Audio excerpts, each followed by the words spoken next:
So talk about what the bill does. I mean, it sounds pretty simple. Again, you'll be met with a tidal wave of opposition, but this is simply allowing the constitutional protection that we should all get be extended to teachers and faculty and administrators, right?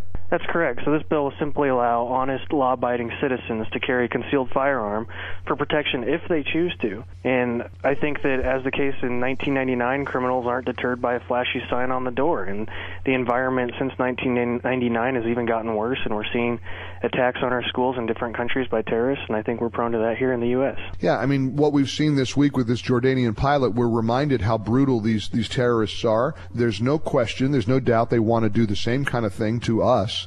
They've been beheading. I was reading last night, they beheaded 13 children for watching a soccer match. I mean, they're pushing people off the tops of buildings for being suspected of being gay.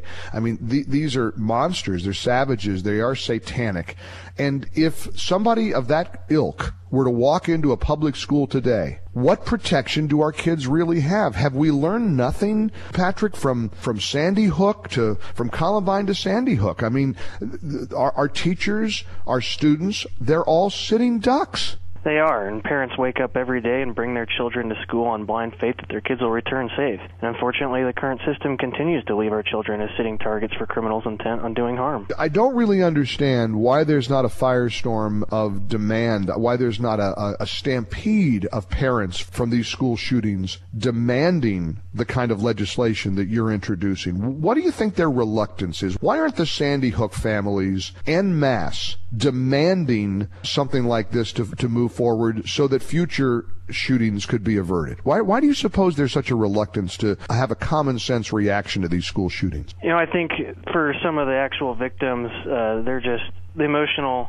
toll it takes on them is really hard to come out in public and speak about it. But privately, I've had parents that lost kids at Columbine call and thank me for this. And so I'm hoping this does really start the conversation. And on my Facebook page, my Facebook page is Patrick for Colorado, and we have a petition on there. We're hoping people get on and sign that petition so we can really show strong support for this.